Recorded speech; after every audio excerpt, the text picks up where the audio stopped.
के चाहते हो और बहन के हर मध्य प्रदेश में एक बैठ के चाहते हो आप। हम आपको नहीं छोड़ेंगे। अपने लिए कुछ मांगने जाने से बेहतर मैं मरना समझूंगा। और मित्रों, अब विदा, जस की तस रख दीनी चदरिया। नमस्कार, न्यूज 24 देख रहे हैं आप। मैं हूं आशुकेश तिवारी और मेरे साथ है सुकेश रंजन और आप न्यूज 24 का खास कार्यक्रम देख रहे हैं 24 की रेस बताएंगे सुकेश। अभी आपने शिवराज सिंह चौहान को सुना, आपने कुछ तस्वीरें भी देखी शिवराज सिंह चौहान को, जो कि 18 साल से मुख्यमंत्री थे मध्य प्रदेश के। बीजेपी जीतती है मध्य प्रदेश में, लेकिन उन्हें मुख्यमंत्री नहीं बनाया जाता। बोला जा रहा था इस चुनाव में कि शिवराज सिंह चौहान एंटी इनकम्बेंसी का सामना कर रहे हैं, लेकिन फिर भी रोज 7 से 8 रैलियां करना, लगातार चुनाव के जब तक रैलियां खत्म नहीं होती, पार्टियां प्रचार करना बंद नहीं करती, तब तक शिवराज सिंह चौहान लगे रहते हैं, रैलियां करते हैं। और अब ऐसा माना जा रहा है, ऐसा एक्सपर्ट्स कह रहे हैं कि जीत का श्रेय तो उन्हें देना ही चाहिए, क्योंकि उन्होंने बहुत ज्यादा मेहनत की, जो कि उन्हें नहीं मिला और उन्होंने देखा भी नहीं। आपने देखा भी शिवराज सिंह चौहान कैसे भावुक हैं, बोल रहे हैं, उनकी बातों से, उनके लफ्जों से पता चल जा रहा है कि उनके ऊपर क्या बीत रही है। सर, ये जो हुआ है मध्य प्रदेश में, हमने डिस्कस भी किया था कि शिवराज सिंह चौहान तो बहुत आगे चल रहे, जीत के लेके आए एक बार फिर से मध्य प्रदेश में बीजेपी को, वो ऐसा क्यों? देखिए, जो हमने दर्शकों को दिखाया बड़ा नेचुरल है जी। वो एक नेचुरल सा रिएक्शन है, चाहे महिलाओं के साथ उनकी तस्वीर हो, चाहे उनका ये कहना हो कि कुछ मांगने के लिए जाना पड़े दिल्ली, फिर तो मर जाना पसंद करूंगा। बिल्कुल। और फिर ये कहना कि जस की तस रख दी नी चदरिया, तो ये तीनों बयान उनके अंदर एक दुख, एक पीड़ा जो है उसका मैनिफेस्टेशन है। ये तो कोई भी व्यक्ति जो इसको देखेगा वो सहसा इस बात का बोध कर सकता है कि एक व्यक्ति जो विक्टोरियस इमर्ज करता है, एक व्यक्ति जो इनकम्बेंट सीएम था जी, एक व्यक्ति जो 3 में, हालांकि 3 में उमा भारती के नेतृत्व में जीत हुई थी, लेकिन उसके बाद से जब उमा भारती हटी, थोड़े दिन के लिए बाबूलाल गौड़ बने और उसके बाद से लगातार उस स्टेट का मुखिया रहा हो, वो 160 से ज्यादा सीटें जीत कर आता है जी। और सीएम कोई और बनता है। तो ये अगर कहा जाए कि वो दुखी नहीं है तो ये जाति होगी, ये अपने आप से झूठ बोलना होगा। ये शिवराज अगर कहते हैं कि मुझे कोई दुख नहीं है, पीड़ा नहीं है, तो वो न कहें, लेकिन उनकी जो भाषा है वो उस बात की तरफ इशारा करती है, काफी इशारा करती है कि वो दुखी होंगे। अब इसकी व्याख्या करना जरूरी है कि ऐसा क्यों हुआ। एक सहज व्याख्या हो सकती है कि ये नई बीजेपी है, ये नरेंद्र मोदी और अमित शाह के जमाने की बीजेपी है, जिसको मैं न्यू बीजेपी कहता हूं जी। इसमें फैसले वैसे ही होते हैं। इसमें एक बार तय कर दिया गया कि तीनों स्टेट्स के लीडर्स को बदलना है, तो बदलाव होगा। जो विरोधी हैं वो इस तरह उसकी व्याख्या कर सकते हैं कि नरेंद्र मोदी अपने से ऊपर किसी को नहीं देखना चाहते जी। अगर 5 साल और सीएम रह जाते शिवराज सिंह चौहान, अभी उनकी उम्र 64 है, वो 75 वाले जो एक पैरामीटर बनाया गया है उस तक नहीं पहुंचे, अभी टाइम उससे बहुत पीछे हैं। तो अगर 5 साल और सीएम रह जाते तो वो 2 दशक से ज्यादा के सीएम होते, 23 साल के सीएम होते जी। तो विरोधी ये कहेंगे कि नरेंद्र मोदी ये नहीं चाहते, उनकी टीम ये नहीं चाहती कि कोई व्यक्ति जिसका कद बहुत बड़ा हो जाए। कोई ये कहेगा कि ये नरेंद्र मोदी और अमित शाह अपनी टीम खड़ी कर रहे हैं जी, वो पुराने लोगों को हाशिए पे ले जा रहे हैं। ये एक सहज व्याख्या है, बड़ी मैं कहूं अगर कन्वेंशनल अंदाज में व्याख्या की जाए तो ऐसी व्याख्या हो सकती है इसकी एक दूसरी व्याख्या कुछ ऐसे हो सकती है कि 80 के दशक को चले जाइए, कांग्रेस के जमाने में जी, जब टॉप बहुत हेवी होता है, जब आपका शीर्ष नेतृत्व बहुत ही पॉपुलर होता है, 80 के दशक में कांग्रेस ने ऐसे ही इंदिरा गांधी के ने ऐसे ही कई फैसले लिए। कार्टून छापा करते थे जी कि उन्होंने चश्मा लगाया हुआ है और आंध्र प्रदेश की मुखिया को ढूंढ रही है, अच्छा ठीक है तुम हो जाओ, नाम क्या है तुम्हारा।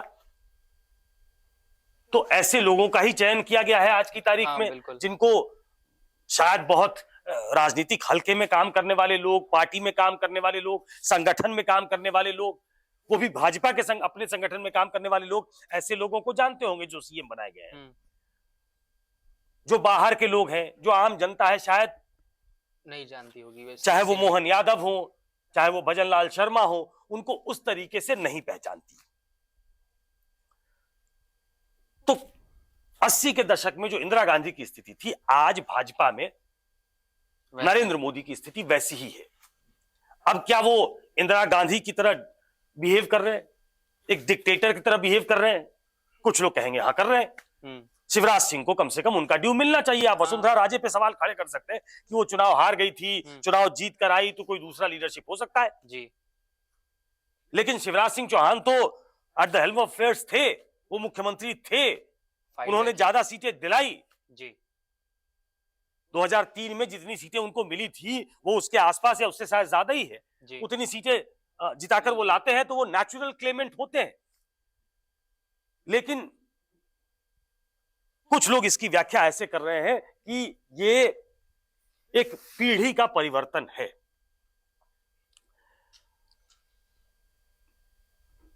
बीजेपी ऐसे परिवर्तन करने में और बहुत स्विफ्टली करने में के लिए जानी जाती है।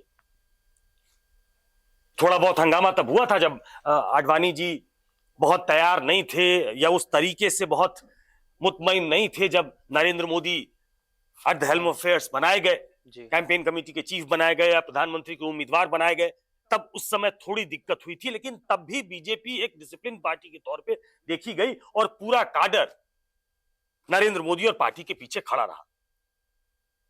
तो इसे एक लॉन्ग टर्म स्ट्रैटेजी के तौर पे देखा जा रहा है कि एक 18 साल एक व्यक्ति ने किसी पद पे काम कर लिया है, उसके लिए कोई दूसरी जिम्मेदारी देखी जाएगी जी। उनका एक दूसरा बयान जो आपने नहीं चलाया वो ये भी है कि लोग कहते हैं हमारा क्या हुआ, हम क्या बनेंगे। 18 साल एक नॉर्मल से साधारण से कार्यकर्ता को मुख्यमंत्री बनाया मेरी पार्टी ने, अब पार्टी को पे बैक करने का टाइम।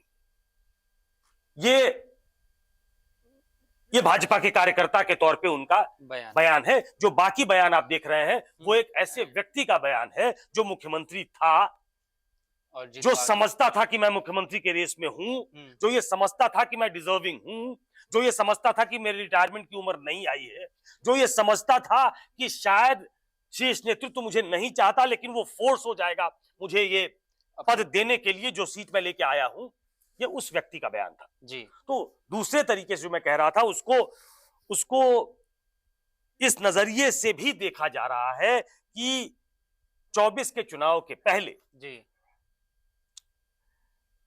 सारे राज्यों में एक अपनी टीम खड़ी की जा रही है और जिस समय आदमी पीक पे होता है उसके लिए यह करना आसान होता है। यह संगठनात्मक तौर पे भी बीजेपी को स्ट्रेंथन करेगा इन ए लॉन्ग रन। आप किसी भी व्यक्ति को ग्रूम करते हैं, उसकी पॉलिटिकल नर्चरिंग होती है जी। और आज भजन लाल शर्मा को हो सकता है कोई नहीं जानता हो, मोहन यादव को हो सकता है बहुत कम लोग जानते हो, साय साहब तो खैर थोड़े जानकार नेता है, मतलब जानकार कहने का मतलब जिनको लोग जानते हैं और कम से कम छत्तीसगढ़ में लोग उनको जानते हैं। वो 2 बार 3 बार एमएलए रहे हैं, 2 बार 3 बार सांसद रहे हैं, पार्टी के अध्यक्ष रहे हैं, कई पदों पे उन्होंने काम किया, तो उनको तो खैर तब भी जानते हैं। लेकिन ये कोशिश एक लॉन्ग टर्म प्लानिंग का हिस्सा है जी। इसमें एक ये डबल एज स्वॉर्ड भी हो सकता है। 24 के पहले आप अपने एस्टैब्लिश्ड नेताओं की नाराजगी मोल ले रहे हैं, लोगों का समर्थन भी दिख रहा है उनके और जो बीजेपी का काडर है, एक तरफ एक काडर ऐसा होगा जो सोचेगा कि एक नॉर्मल कार्यकर्ता भी यहां मुख्यमंत्री बन सकता है। हाँ। एक दूसरा काडर ऐसा होगा जो इस बात से भय खाएगा कि एस्टैब्लिश्ड नेताओं की जो आपने एक पैरामीटर, सो कॉल्ड पैरामीटर तय किया कि 75 के बाद आप रिटायर होंगे, 75 के पहले आप जिसको चाहो उसको हटा दो। तो ये दूसरे ऐसे नेताओं को बहुत लोग कह रहे हैं कि योगी जी के लिए सिग्नल है।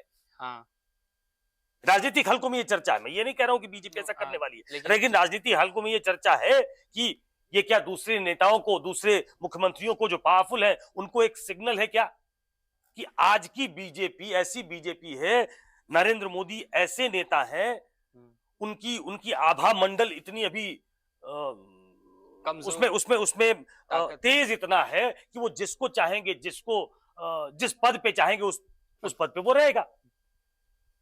तो ये कैलकुलेटेड रिस्क है 2024 के पहले, लेकिन बीजेपी ये रिस्क लेना जानती है। आप अगर इसके समानांतर कांग्रेस को खड़ा कर दें जी, तो अटल बिहारी वाजपेयी, लाल कृष्ण आडवाणी, उसके बाद नरेंद्र मोदी, पीढ़ी का परिवर्तन होता है।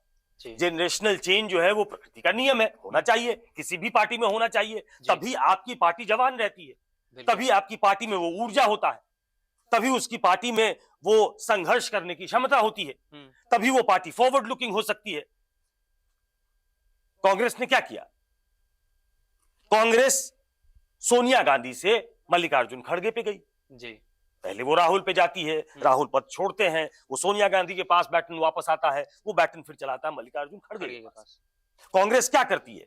कांग्रेस ने कोशिश की, वो असफल कोशिश थी, जब वो अमरिंदर सिंह को डिसलॉज करती है वहां से जी। कांग्रेस कोशिश करती है कि हम पीढ़ी का परिवर्तन करें, अशोक गहलोत को हटाकर सचिन पायलट को बनाएं, तो वो गैम्बल उल्टा पड़ता है, अशोक गहलोत खड़े हो जाते हैं, बोलते मैं नहीं हट रहा। तो ये पीढ़ी का परिवर्तन स्विफ्टली हो जाए, इसमें कई बार जब आप सत्ता में होते हैं, जब आप ताकतवर होते हैं, तब ये करना आसान होता है। इंदिरा गांधी के लिए आसान था जी। कांग्रेस ने उस समय करने की कोशिश की जब उनकी पार्टी बहुत मजबूत नहीं है, उनकी टॉप लीडरशिप का भी जो एक क्षरण होता है, इरोजन होता है उनके आभा मंडल में, वो भी हुआ है, इसलिए वो बहुत स्विफ्ट नहीं है। लेकिन अगर आपको उस तरफ जाना है, अगर आपको पीढ़ी का परिवर्तन करना है, तो पार्टी में वो अनुशासन होना चाहिए। कुछ लोग कहेंगे अनुशासन और भय में आप अंतर कर रहे हैं, ये दरअसल नरेंद्र मोदी का भय है। ये कैसा अनुशासन है कि शिवराज सिंह चौहान को उनका चेयर डिनाई कर दिया जाए, फिर तो नरेंद्र मोदी को भी वो 70 से ज्यादा हो चुके हैं, तो अगले चुनाव में जो प्रधानमंत्री पद के उम्मीदवार के तौर पर उनको देखा जा रहा है, उनको पद छोड़ देना चाहिए। ऐसी व्याख्या भी हो सकती है जी। और इसीलिए इसको लोग अलग अलग नजरिए से देख रहे हैं कि क्या शिवराज सिंह चौहान के साथ ज्यादती हुई। अब आप कहेंगे कि क्या शिवराज सिंह चौहान की पॉलिटिकल इनिंग खत्म हो गई है, या फिर इसके बाद उनके लिए मेरा अगला सवाल यही था कि 24 चुनाव से पहले, अब जैसे जेपी नड्डा ने भी बोला है कि उनके लिए हमने काम डिसाइड करके रखा है, उनको और जिम्मेदारियां देंगे। देखिए, ये किसी भी अध्यक्ष से जब ये पूछा जाएगा कि आपने अपने एस्टैब्लिश्ड लीडरशिप को दरकिनार कर दिया है, एक नई पौध आप लेकर आए हैं, तो उसके पास कहने के लिए होगा कि ये संगठन बहुत बड़ा है, ये पार्टी बहुत बड़ी है, ये पार्टी बहुत अनुशासित है, ये दीनदयाल उपाध्याय और नानाजी देशमुख और अटल बिहारी वाजपेयी की बनाई गई पार्टी है, श्यामा प्रसाद मुखर्जी की बनाई गई पार्टी है, जिसमें सेल्फ लास्ट होता है। मैं एक सांस में ये कह सकता हूं, nation first, party second, self last, ये बीजेपी का अपना मोटो है जो वो बताती है जी लोगों को। अब लोग कहेंगे कि इस पे दरअसल काम भी होता है क्या, उसको अलग रखिए थोड़ी देर के लिए। जो आलोचक होंगे इस बात की आलोचना करेंगे, लेकिन उसको अगर इस तरीके से देखा जाए संदर्भों के आधार पे, तो आपको कई बार लगेगा कि बीजेपी कई मामलों में दूसरी और पार्टियों से ज्यादा अनुशासित है। बिल्कुल, उसके अंदर आज तक वर्टिकल डिवीजन नहीं हुआ जो बाकी पार्टियों में हुआ है। लेफ्ट में हुआ, कांग्रेस में हुआ, लेकिन बीजेपी में नहीं हुआ है। वापस आते हैं कि शिवराज सिंह चौहान और नड्डा, जेपी नड्डा जो बीजेपी के अध्यक्ष हैं, उन्होंने कहा कि उनके लिए दूसरा काम सोचा गया है, कुछ बड़ा काम सोचा गया है। बिल्कुल। देखिए, शिवराज सिंह चौहान को समझिए, शिवराज सिंह चौहान बहुत लंबे समय तक उन्होंने संगठन में काम किया है जी। शिवराज सिंह चौहान एमएलए रहे हैं, शिवराज सिंह चौहान एमपी रहे हैं, शिवराज सिंह चौहान सांसद रहे हैं। ये तो पद की बात हो गई जब सरकार में और विधायिका में काम करते हैं जी। वो संगठन में कई लेवल पे काम कर चुके हैं। वो प्रदेश के अध्यक्ष रहे हैं, वो पार्टी के महामंत्री रहे हैं, वो पार्टी के पार्लियामेंट्री बोर्ड के मेंबर रहे हैं, वो पार्टी के सीईसी के मेंबर रहे हैं, वो पार्टी के जनरल सेक्रेटरी रहे हैं, वो कई राज्यों के प्रभारी रहे हैं, वो एवीवीपी से निकले हुए नेता है।